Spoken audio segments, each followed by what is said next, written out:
Do you know who Hassan Piker is? A blowhard.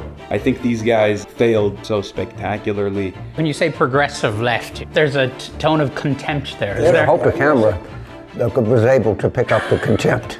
There are a lot of people who are just like, this is not working. Democrats haven't done anything about it. They never win. Have they been given a chance? You know who's going to decide the future of the Democratic Party? Let me break the news to you. They ain't that liberal, okay? Pro-Israel politics is so poisonous in the Democratic Party. There's no place for criticism of the government of Israel in the Democratic Party. Will you endorse the 2028 candidate if they are pro-Israel? How are you feeling about the midterms? I feel very good, but the only thing that can derail us is we could nominate some of the wrong candidates in the wrong place and not be as successful as I hope. But it's going to be massive. I mean, in spite of anything, we're going to win that thing. The wrong candidates, what do you mean by that? I see challenges from the quote, progressive left, unquote. And these people are too hard-headed to know that they're not popular. People don't like them. And, but if you get a skewed turnout in a primary, you might end up losing a race that you should have never lost in the first place. When you say progressive left, you sort of, there's a tone of contempt there. Yeah, so you were very wise. I hope the camera was able to pick up the contempt. It's high definition, yeah. Yes. They don't win elections. They never run against Republicans. They just run against other Democrats. Their only message is, we're going to blow everything up. Okay, great. And they run for president. They never win. They are the... Have they been given a chance?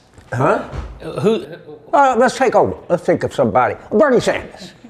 Bernie Sanders ran for president twice. You know what he did twice? He lost. By a lot. James Carville says this is all going to implode at the general election. Yeah, as opposed to previous neoliberal Democratic candidacies that have been spectacular successes so far. Hillary Rodham Clinton in 2016 and Kamala Harris in 2024. I think these guys have failed so publicly and so spectacularly that it has caused people to seek out alternatives. I don't think I'm exceptionally good at proselytizing the gospel of socialism necessarily. I think there are a lot of people who are just like, this is not working. Cost of living crisis is completely out of control. Democrats haven't done anything about it. Republicans haven't done anything about it. There has to be a different alternative. And a lot of people are also very frustrated with the rise of Trumpism, rise of MAGA, rise of fascism in this country. They're scared. There's a lot of instability. And they see the Democratic Party as insufficient in dealing with Trumpism. And they go out there in the streets. They want to demonstrate. Who do they see on the streets? People like me. They see DSA. They see PSL. They see these organizations that have never stopped protesting. They don't stop protesting when Democrats are in charge. They don't stop protesting when Republicans are in charge. Why do they do that? Because the issues persist. Do you know who Hassan Piker is? Yes. What do you think of him? Blowhard. A what? A blowhard.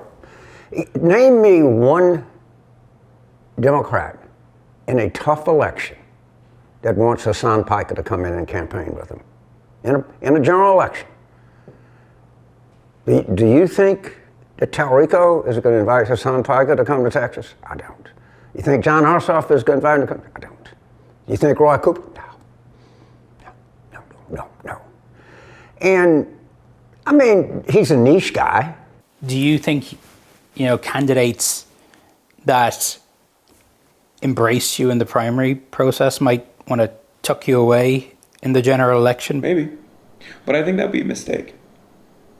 Because the reality is, not only do I have a lot of passionate door knockers and organizers in my community, but also outside of that, I represent a position that is objectively popular the criticisms of Israel. That is the overwhelming majority's perspective. So I think simply leaning in to attack ads and saying, oh, you're right, that this person is bad, actually. This person was wrong. It was wrong of me to identify or align with him. Aklo could have done that in the primary as well. It was very risky for him to say, no, this is ridiculous. Yeah, I have disagreements with him, but who cares? He's a Twitch streamer, you know? And I think that's an honest message. That's something that people can understand. And as long as he sticks to the issues, as long as he keeps fighting for Medicare for all and keep fighting for policies that will improve people's lives, that's what people are going to vote for. The rest of it is just noise. You look silly if you try to consistently take the conversation back to an allegiance that a politician might have with a Twitch streamer. If the other side is saying, I want to give people health care, it's not a great message. In the primary process, of course, he has become this sort of central part of a debate, right, about the future of the Democratic Party. Well, let me tell you, we're going to have a debate about the future of the Democratic Party. In the Democratic primaries of 2028, in Hassan Piker and the progressives, you know who's going to decide the future of the Democratic Party? Let me break the news to you. Democratic primary voters, primarily Southern black Democratic primary voters. Let me further break the news to you because I happen to have hung around Southern black people all of my life. They ain't that liberal, okay? But that's that. Now, I'm sure what someone on the left would say, well, we have to have another process. No, we don't. And what Hassan Piker needs to do is run for president. If everybody agrees with you, good, run. Go, cat, go. I think everybody ought to run. And I think that the judgment of Democratic primary voters is what I'm going to follow. But if you claim that there's all of this energy and this activism, then okay, have at it. Mm-hmm. Run for president. You're allowed to take part in the Democratic process. I don't say running for office. Of course you are. I don't run for office. What I'd say is, why do these people call themselves Democrats? Call yourself Democratic Socialists. Maybe what we need. I mean, I think a lot of them do. Right? Good, but don't call yourself Democrat. But we're on with you. There's no place, any place for criticism of the government of Israel in the Democratic Party. There's no place for anti-Semitism. But if you want to be anti-Semitic, go form your own party. Mm. The reason that most people become Democrats is the same reason that I did. I don't hate anybody. I have a big issue with the government of Israel. Yeah. I worked in Israel. Was part of the closest set in history that ever come to having a deal.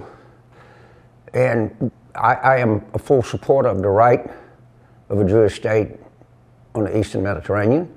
I think the only way to have that is you have to have a corresponding Palestinian state, fully recognized. You have to have security zones. You have to have massive aid to the Palestinian state. And we got to have peace and not war. Now, I can't stand Netanyahu. And the big change that I've seen in Israel is they used to actually try to get people to like them. They don't do that anymore. And I detest the settlements, right?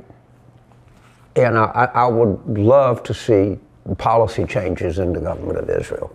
But I am a firm believer in the state of Israel. Mm-hmm. Two different things. Sure. Never to be confused. I was with you at the DNC in 2024, where you said you didn't endorse Harris. Mm-hmm. Will you endorse the 2028 candidate if they are pro-Israel in a way that you don't like?